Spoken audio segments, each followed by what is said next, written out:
पढ़ा sine cos tan and cot and sec and cosec, इसके बारे में पढ़ा।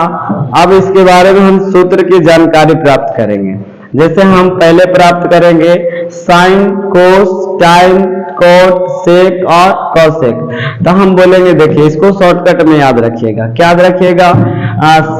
साइन थीटा मतलब p बटा h, उसके बाद में कोस थीटा b बटा h, उसके बाद में tan थीटा p बटा b। क्योंकि आप p अब किसको कहते हैं, h किसको कहते हैं, तो देखिए आप b किसको कहते हैं, तो h कहते हैं कर्ण को, और p कहते हैं लंब को। p किसको कहते हैं बाबू? लंब को। आधार को क्या कहते हैं? b, और कर्ण को h। और ये हमारा थीटा बनाता है कोण। क्या बनाता है? थीटा। तो थीटा से यहाँ देखेंगे लंब, इसके साथ रहेगा ये उसको बोलते हैं खड़ा अड़ा, सॉरी खड़ा पड़ा अड़ा, खड़ा पड़ा अड़ा। तो खड़ा को p, पड़ा को b, अड़ा को h। अब देखिए साइन थीटा, पंडित बिरजू प्रसाद हर हर बोल सोना चांदी तोल। याद रखिएगा कि पंडित बिरजू प्रसाद हर हर बोल सोना चांदी तोल। तब इसको हम कैसे याद रखेंगे? एस से साइन थीटा, एस से साइन थीटा p बटा h, इसको लिखेंगे p बटा h। तो p को क्या बोलते हैं बाबू? लंब। p को क्या कहते हैं? लंब। अब h को क्या कहते हैं बाबू? कर्ण। h को क्या कहते हैं? कर्ण। उसके बाद आता है cos थीटा, तो cos थीटा c से होता है cos थीटा b बटा h। तो इसको हम फॉर्मूला जानेंगे, इसको मिटा देते हैं, फिर से लिखते हैं। उसके बाद में जानेंगे cos थीटा, तो cos थीटा को हम कहते हैं b बटा h। तो b किसको जानेंगे सर? तो हम b को कहेंगे आधार, b को क्या कहेंगे? आधार। उसके बाद में h को क्या कहेंगे? कर्ण। h को क्या कहेंगे? कर्ण। उसके बाद में हम जानेंगे टाइन थीटा, तो टाइन थीटा क्या कहेंगे सर? तो सोन तौल, तौल मतलब p बटा b। तो हम यहाँ लिखेंगे p बटा b। तो p को क्या कहते हैं सर? लंब। p को और b को क्या कहते हैं? आधार। b को क्या कहते हैं? आधार। तो हमने ये साइन पढ़ा, साइन के लंब बटा कर्ण, कोस के आधार बटा कर्ण, और टाइन के लंब बटा आधार। ये हमने 3 निष्पत्तियां पढ़ा। उसके बाद में हम जानेंगे कोट थीटा, तो कोट के जस्ट इसका उल्टा एकदम फर्स्ट सीढ़ी से। तो फर्स्ट सीढ़ी क्या है? टाइन। तो टाइन को उल्टा कोट, तो इसको उलट दीजिए, तो इसको हो जाएगा b बटा p।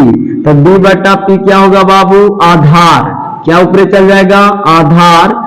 इसको लिखेंगे आधार, आधार आधार आधार, इसको लिखेंगे आधार आधार, आधार बटा लंब, आधार बटा लंब। उसके बाद आएगा सेक थीटा, तो सेक थीटा से टाइम चले, उसके बाद कॉस के उलट देंगे, तो हो जाएगा h बटा b, मतलब हो जाएगा कर्ण, कर्ण बटा आधार, कर्ण बटा आधार। उसके बाद सेक कॉस चले, उसके बाद साइन, साइन को उल्टा कॉसेक, साइन को उल्टा cosec theta, cosec theta h बटा p, h बटा p।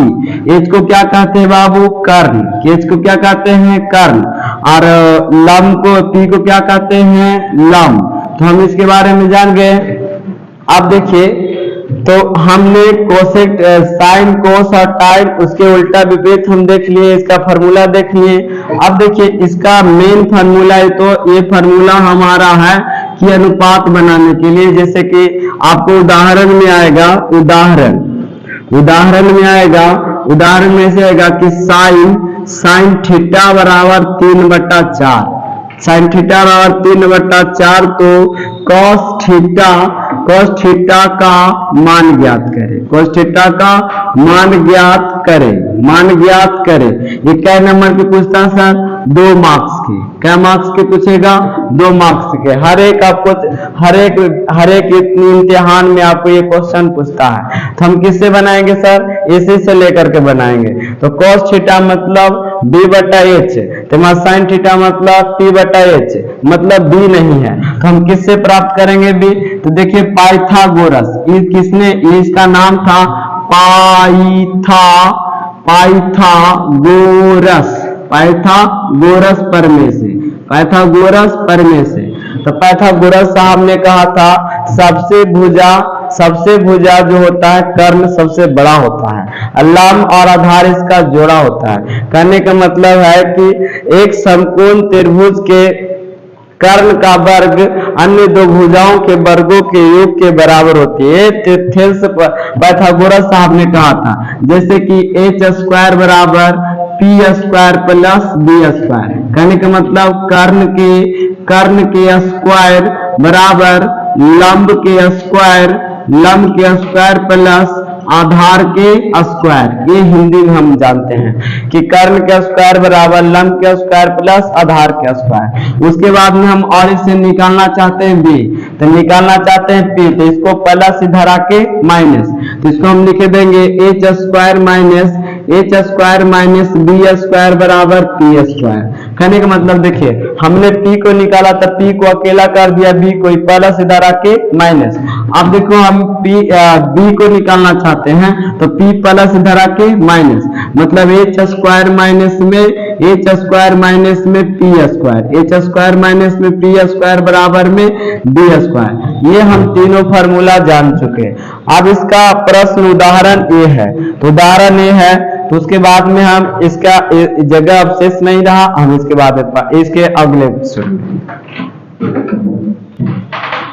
हाँ बाबू, हमने लिखा था क्या, उदाहरण में लिखा था, उदाहरण में आपको दिए थे कि यदि साइन थीटा इक्वल टू 3/4 तो cos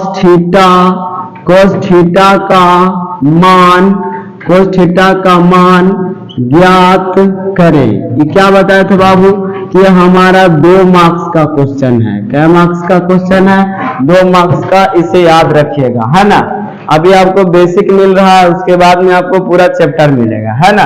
तभी पहले बेसिक पढ़ लेते हैं, उसके बाद हम चैप्टर को देखते रहेंगे और पूरा आपको सिलेबस मिल जाएगा कुछ ही दिन में।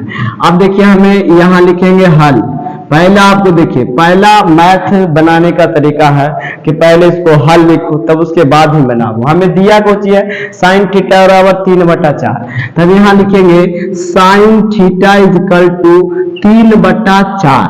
और साइन थीटा को हम अभी बताए थे कि पंडित बिरजू प्रसाद हर हर बोल सोना चांदी तोल। देखिए एस साइन p बटा h।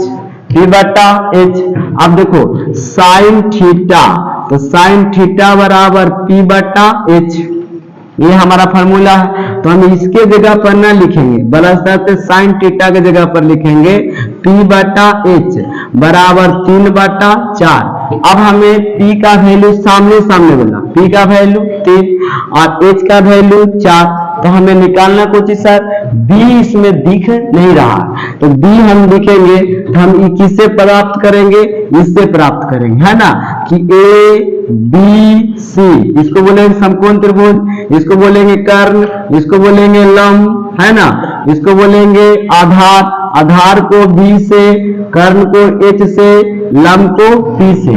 तो हमें h b नहीं पता है, तो b स्क्वायर बराबर h square minus p square.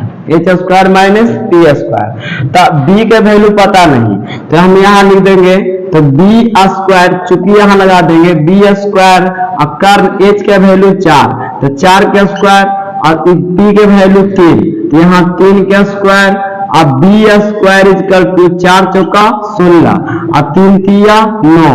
अब 16 में से 9 घटाइए, तो 9 7 16, तो b स्क्वायर बराबर 7, स्क्वायर तो उधर जाके रूट, तो b बराबर √7। तो हमारा b का वैल्यू क्या निकल गया, √7। हमें निकालना कौन सी है, cos थीटा का मान ज्ञात करें। तब यहाँ लिखेंगे पुनः प्रश्न से, पुनः लिखेंगे, यहाँ पुनः दे करके यहाँ लिखेंगे cos थीटा का फॉर्मूला क्या बाबू, तो b बटा h। अब b का वैल्यू क्या है, b का वैल्यू क्या है बाबू, b का वैल्यू क्या है √7। तो रूट अंडर 7 और एच का वैल्यू क्या आया हमारा, एच का वैल्यू 4। ये आपका फाइनल आंसर।